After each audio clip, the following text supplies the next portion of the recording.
Assalamualaikum warahmatullahi wabarakatuh. Sahabat semuanya, bertemu kembali dengan channel pendidikan diskusi hukum ya. Di video kali ini kami akan membahas tema tentang hak retensi dan hak substitusi dalam surat kuasa. Oke, simak saja ya penjelasannya ya. Dalam surat kuasa yang diberikan kepada seorang advokat yang mewakili pemberi kuasa di pengadilan, terkadang di dalam surat kuasa tersebut disebutkan adanya hak retensi dan substitusi.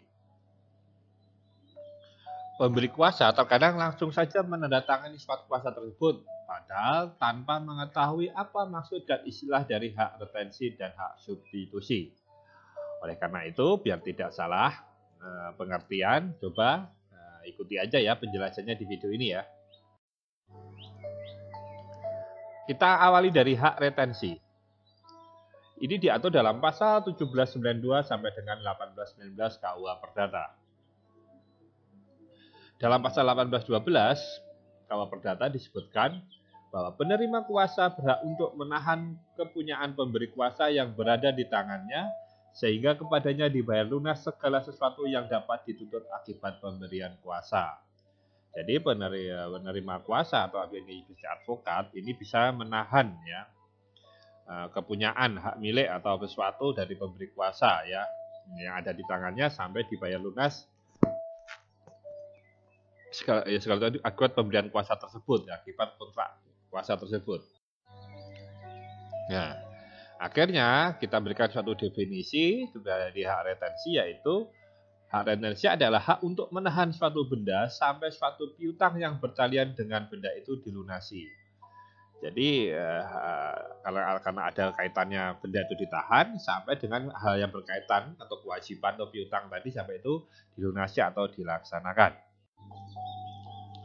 Nah, biasanya hak retensi ini dimasukkan dalam surat kuasa khusus yang dibuat oleh advokat dengan kliennya atau pemberi kuasa.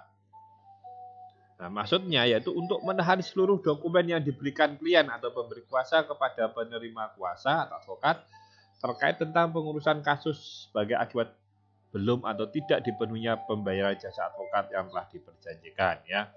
Biasanya ini karena pemberian advokatnya ada jasa-jasa yang harus dibayar oleh pemberi kuasa, namun biasanya belum dibayar sehingga dokumen atau hal-hal ini yang berkaitan dengan kasus itu ditahan terlebih dahulu oleh si penerima kuasa. Harus diingat bahwa hak retensi ini diakui sepanjang tidak menimbulkan kerugian kepentingan kliennya. Ya, nah, jika ini nanti merugikan kepentingan kliennya, ini bisa tidak akan berlaku, ya, begitu. Selanjutnya kita lihat apa hak substitusi itu. Hak substitusi dapat diartikan sebagai hak memberi kuasa kepada orang lain sebagai pengganti. Jadi mensubstitusikan atau menggantikan. Jadi si penerima kuasa ini memberikan hak kepada orang untuk menggantikan peran dia, mewakili si pemberi kuasa di awal. Jadi seorang advokat dapat mengalihkan kuasa yang diberikan oleh kliennya, pemberi kuasa, kepada kuasa lain atau advokat lain dengan alasannya pada saat itu tidak dapat melakukan pengurusan atau menghadiri persidangan di pengadilan ya, karena itu melakukan proses pengurusan, contohnya kalau pengurusan upaya hukum banding, begitu mengajukan memori banding menyerahkan. Nah, ini tidak bisa atau menghadiri sidang atau proses persidangan, nah, dia dialihkan pada orang lain atau advokat lain untuk menggantikannya. Advokat yang menerima substitusi hanya dapat melakukan tugasnya sebatas kuasa yang diberikan oleh advokat, prinsipal sebagai pemberi kuasa. Jadi ini yang menerima kuasa ini hanya melaksanakan sebagaimana apa yang ada saja. Nah, jadi tidak bisa dibebani dengan hal-hal yang lainnya ya. Nah, pengatur hak kuasa substitusi ini diatur dalam pasal 1803 KUH Perdata yang menjelaskan bahwa ini mengenai tanggung jawab pemberi kuasa substitusi ya. Nah, penerima kuasa bertanggung jawab atas orang lain yang ditunjuknya sebagai penggantinya dalam melaksanakan kuasanya. Ya. Jadi ini penerima kuasa sebelumnya ya yang menggantikan ini. Nah, tidak diberi kuasa untuk menunjuk orang lain sebagai penggantinya. Jadi kalau tidak disebutkan hak substitusi di situ, tapi orang ini menunjuk orang lain, maka apa yang dilakukan oleh orang itu adalah tanggung jawab si pemberi kuasa, karena di situ tidak diberikan kuasa substitusi. Yang kedua yaitu bila itu diberikan tanpa menyebut orang tertentu, sedangkan orang yang dipilih ternyata orang tidak cakap atau tidak mampu. Jadi yang diberi kuasa menggantikan orang tidak cakap, tidak mampu. Nah, ini tanggung jawab si pemberi kuasa atau penerima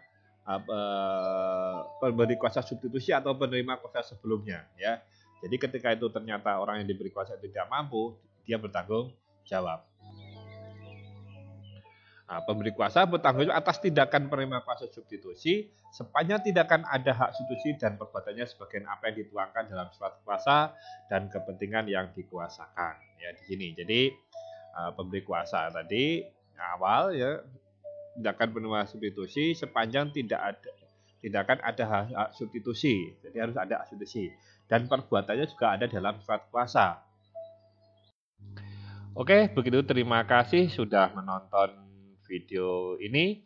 Jika ada pertanyaan, saran, dan masukan, silahkan disampaikan di kolom komentar. Kami akan mencoba menjawab semua pertanyaan Anda sampaikan.